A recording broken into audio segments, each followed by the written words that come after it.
ይህ ሀሌታ ቲቪ ነው። የሰዓቱን ሰበር ዜናዎች ይዘን መጥተናል። ኢራን የሰላም ሐሳብ አክትሞለታል አለች። በሌላ በኩል የኢራን አጋሮች አያቶላህ አሊ ካሜኒ ከተነኩ ብለው ያስጠነቀቁ ይገኛሉ። በርግጥ የኢራን የኑክሌር ተቋም ቢመታ በአካባቢው ምን ይከሰታል? ሁሉንም ይዘናል። አዲስ የምትቀላቀሉን ሰብስክራይብ ማድረግ እንዳይረሳ፣ ዜናዎቻችንን ሰምታችሁ ላይክ ማድረግም እንዲሁ። ወደ ዜናዎቹ እያመራን ነው።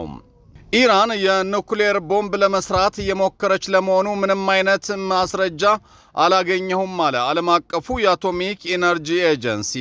የዓለም አቀፉ የአቶሚክ ኢነርጂ ኤጀንሲ ዋና ዳይሬክተር የሆኑት ራፋኤል ፕሮንሲ ኢራን ወደ ኑክሌር ጦር መሳሪያ ለመሸጋገር የተቃረበች ለመሆኑ የሚያረጋግጥ ምንም አይነት ማስረጃ የለም ብለዋል። ይህ የሆነው እስራኤል ብሔራዊ ስጋት ፈጥሮብኛል በማለት በኢራን የጦር መሳሪያ መርሃ ግብር ለማስቆም በሚል በኢራን ኑክሌር ጣቢያዎች ላይ የአየር ጥቃት የሰነዘረች ባለበት በአሁኑ ጊዜ ነው። ይህ በእንዲህ ሳለ የአሜሪካው ፕሬዝዳንት ዶናልድ ትራምፕ ከትናንት በስቲያ ኢራን ፈጽሞ የኑክሌር መሳሪያ ሊኖራት አይገባም ብለው መረጃው ማለን የሚሉ አካላት ስለሚናገሩት ነገር ግድ አይሰጠኝም፣ ኢራን የኑክሌር መሳሪያ ለመስራት ግን በጣም ተቃርባለች ማለታቸው ይታወቃል። ይህንን ተከትሎ ነው እንግዲህ ዋና ጻፊው ኢራን የኑክሌር ጦር መሳሪያ ለመስራት ተቃርባለች የሚባለው የእስራኤልና አሜሪካ ውንጀላን የሚቃረን መግለጫ ያወጡት። ኢራን በበኩሏ የኑክሌር ኃይሉን ለሰላማዊ አገልግሎት ብቻ ለመጠቀም እየሞከረች እንደሆነ በተደጋጋሚ ትገልጻለች። ይህ በእንዲህ ሳለ የዓለም አቀፉ የአቶሚክ ባለስልጣን ሁለቱም ሀገራት በሰላማዊ መንገድ እንዲነጋገሩና ምንም እንኳን እስካሁን ኢራን ለስጋት የሚያደርስ የአቶሚክ ኃይል እየሰራች ነው ብሎ ባያምንም ተጨማሪ ፍተሻ እንዲደረግ ጠይቋል። በሌላ በኩል የኢራን የኑክሌር ጣቢያዎችን ማጥቃት ምን አይነት አደጋዎች ሊያስከትል ይችላል የሚለው መረጃ እየወጣ ነው። እስራኤል በኢራን ላይ እየፈጸመችው ባለው ጥቃት የኑክሌር መሰረተ ልማቷን ኢላማ አድርጋለች። በዋናነት ትኩረቷን ያደረገችው ደግሞ ከምድር በታች የሚገኙ የዩራኒየም ማበልጸጊያ ማዕከላት ላይ ነው። እንደ ዓለም አቀፉ የአቶሚክ ኢነርጂ ኤጀንሲ ከሆነ በሀገሪቱ ማዕከላዊ ክፍል የሚገኘው ናታንዝ የኑክሌር ጣቢያ የደረሰበትን ከባድ ጉዳት ተቋቁሟል። ሌላኛው ፎርዶ የሚባለው ማዕከላዊ ደግሞ በተራራ ስር ከመሬት በታች በጥልቀት የተገነባ ነው። በመሆኑም ደህንነቱ ከምድር በታች የሚገኝ ጣቢያን ለመምታት እጅግ ኃይለኛ የሆነ ቦምብ ያስፈልጋል። ዓለም አቀፉ የአቶሚክ ኢነርጂ ኤጀንሲ የኢራን የኑክሌር ማዕከላት ላይ የተፈጸመውን ጥቃትም እጅግ አሳሳቢ ሲል ይገልጸዋል። የኤጀንሲ ዋና ዳይሬክተር ራፋኤል ግሮሲስ እንዳሉት የወታደራዊ እርምጃዎች መባባስ በሰዎችና በአካባቢ ላይ ከባድ ተጽዕኖ የሚያስከትሉ ጨረሮችን የመልቀቅ አደጋን ይጨምራል ብለዋል። የዩራኒየም ማበልጸጊያ ጣቢያዎች ወደ ተለያዩ ቁስ አካል የመለወጥ ባህሪ ባላቸው አይስፖስ ከተባሉ ኬሚካል ንጥረ ነገሮች የሚሰሩ ቁሶችን ለማዘጋጀት ያገለግላሉ። በሰሪ ዩኒቨርሲቲ በዩናይትድ ኪንግደም ብሔራዊ የፊዚክስ ቤተ ሙከራ ፕሮፌሰር የሆኑት ፓዴድ ሬጋን ዩራኒየምን ከመሬት ውስጥ ሲወጣ በሁለት መልኩ እንደሚወጣ ያስረዳሉ። 99.3 በመቶ ዩራኒየም 238 ሲሆን 0.7 በመቶ ደግሞ ዩራኒየም 235 ነው። የኑክሌር ጦር መሳሪያ ለመስራት የሚያስፈልገው ደግሞ ሁለተኛው ነው ይላሉ። ኑክሌር የማበልጸግ ሂደት የዩራኒየም 235 መጠንን መጨመር ማለት ነው። ይህ የሚሰራው ዩራኒየም በጋዝ መልክ በመውሰድና ሴንትሪፊዩጋል በተባለ ማሽን በፍጥነት በማሽከርከር እንደሆነ ፕሮፌሰር ሬጋን ተናግረዋል።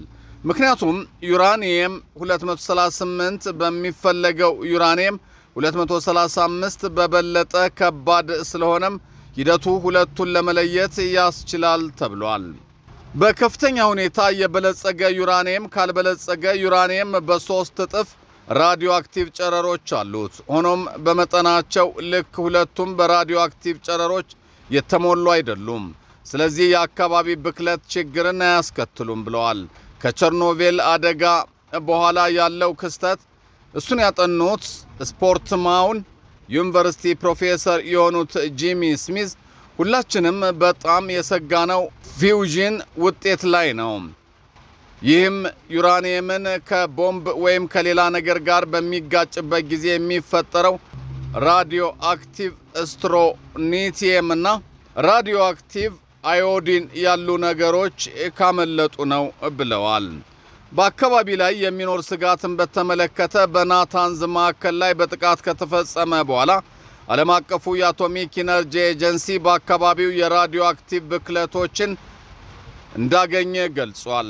ነገር ግን የራዲዮ አክቲቭ በጨረር መጠን ያልተለወጠና መደበኛ መሆኑን ያመለከተው በብሪስቶል ዩኒቨርሲቲ የሚኒራልና የራዲዮ አክቲቭ ተረፈ ምርቶች አስተዳዳሪ ኃላፊ የሆኑት ፕሮፌሰር ክሌር ኮርኒክም የዩራኒየም ጨረር ብዙም ሩቅ አይጓዝም ብለዋል። ሆኖም ለማዕከላዊ ቅርብ የሆኑ ሰዎች ጤናን ለአደጋ ሊያጋልጥ ይችላል። የሰውነት ላይ የሚያስከትለው መርዛማነትን በተመለከተም የዩራኒየም ቅንጣቶች በትንፋሽ በምግብ አማካይነት ወደ ሳምባችን በመግባት የሰው ልጆችን ለከፋ ጉዳት ይደርጋል ብለዋል ሰውየው። በሌላ በኩል የሃሚኒን ጸጉር ቅንጣት የነካ ወዮለት እያሉ ነው የኢራን ደጋፊዎች ናቸው የሚሉት። የእስራኤሉ ጠቅላይ ሚኒስትር ቤንጃሚን ኔታንያሁ በኢራን ውስጥ ማንም ሰው ያለመከሰስ መብት የለውም በሚል ለካቢኔያቸው የሰጡት አቅጣጫ የኢራን ደጋፊዎችን አስቆጥቷቸዋል። ይህ ኔታንያሁ ንግግር የእስራኤል እንቅስቃሴ የኢራንን ጠቅላይ መሪ አሊ ካሜኒን ጨምሮ በኢራን አገዛዝ ውስጥ ከፍተኛ ባለስልጣናትን ሊያጠቃ እንደሚችል ግልጽ መልእክት ያስተላለፈ ነው። ታይምስ ኦፍ እስራኤል እንደዘገበው የእስራኤሉ ጠቅላይ ሚኒስትር ቤንያሚን ኔታንያሁ በእስራኤል የካቢኔ ስብሰባ ላይ ባደረጉት ንግግር በኢራን ውስጥ ማንም ሰው ያለመከሰስ መብት የለውም ብለው ግልጽ መመሪያ መስጠታቸውን ተናግረዋል። ይህንን ንግግር የሰሙ የኢራን አብዮታዊ ዘብ ጠባቂዎች የኢራን ጠቅላይ መሪን ለመግደል ሙከራዎችን ማድረግ እስራኤልን አስቸጋሪ ዋጋ ያስከፍላል ብለዋል። ልክ እንደዚሁ የኢራን ደጋፊ የሆኑት የሊባኖሱ ሂዝቦላህና የየመን ሀውቲ ታጣቂዎችም የጠቅላይ መሪው የሰይድ አሊ ሃሜኒ አንድ ጸጉር ከተነካ እናንተና አጋሮቻችሁ የሳታችን ኢላማ ትሆናላችሁ ሲሉ አስጠንቅቀዋል። አክለውም በቀጠናው ምንም አይነት አስተማማኝ ቦታም አይኖራችሁም ማለታቸውን ኤቢ ዜና ወኪል ዘግቧል። በሌላ በኩል ከግጭት ለመውጣት ያለው ብቸኛ አማራጭ ዲፕሎማሲ ነው አሉ የዩኬ ሚኒስተር። የዩናይትድ ኪንግደም የባህል ሚዲያና ስፖርት ሚኒስተር ሲሳ ናርዲያም የኢራንና እስራኤል ግጭትን ለማስቆም ብቸኛውና አማራጭ ጉዳዩ ዲፕሎማሲ ነው ብለዋል።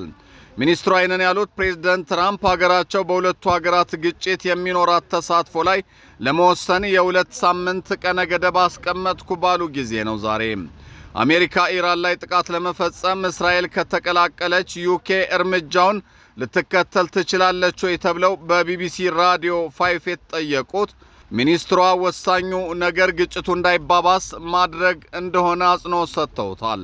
በመከላከያና በደህንነት ዙሪያ ብቸኛ የቅርብ አጋራችን ከሆነችው አሜሪካ ጋር በቅርብ የሰራም ቢሆንም ካለው ሁኔታ የሚወጣውን ግጭት እንዳይባባስ ማድረግና ዲፕሎማሲ መስራት ዋነኛው ነው ብለዋል።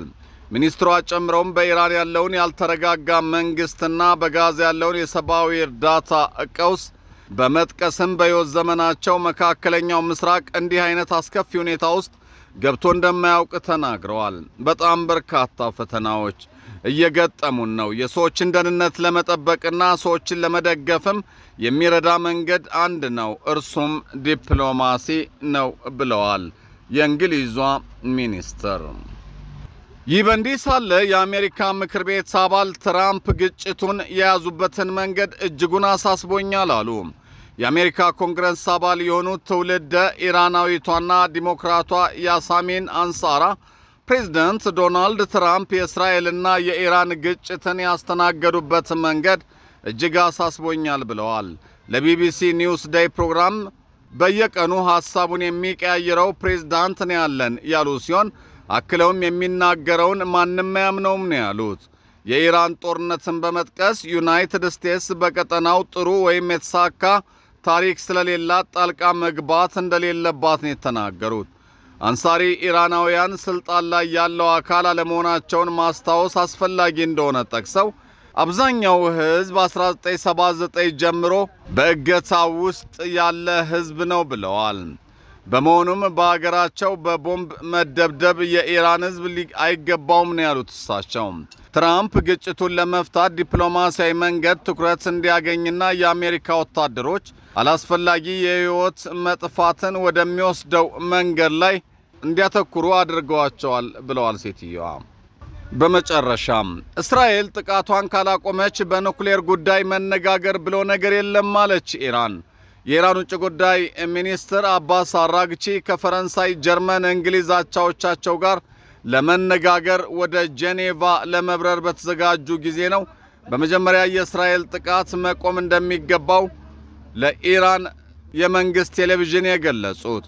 አራግቺ በኢራን የኑክሌር መርሃ ግብር ላይ ያለውን ግጭት ለማርገብ ከሶስቱ ሀገራት ውጭ ጉዳይ ሚኒስትሮች ጋር ለመነጋገር ስዊዘርላንድ ገብተዋል።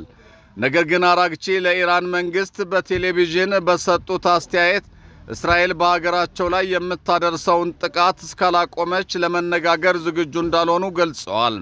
አክለውም በእስራኤል ላይ እየተደረገ ካለው ጥቃት በኋላ ሀገሮቹ በዚህ ጉዳይ ራሳቸውን የሚያርቁ ይመስለኛል ብለዋል። በጄኔቫ በሚደረገው ድርድር ላይ የሚሳተፉት የእንግሊዝ የውጭ ጉዳይ ሚኒስትር ዴቪድ ላሚ ከዩናይትድ ስቴትስ ከፍተኛ ባለስልጣናት ጋር በዋሽንግተን ከተገናኙ በኋላ በሚቀጥለው 2 ሳምንት ውስጥ ዲፕሎማሲያዊ መፍትሄ ለማምጣት እንሰራለን ብለዋል።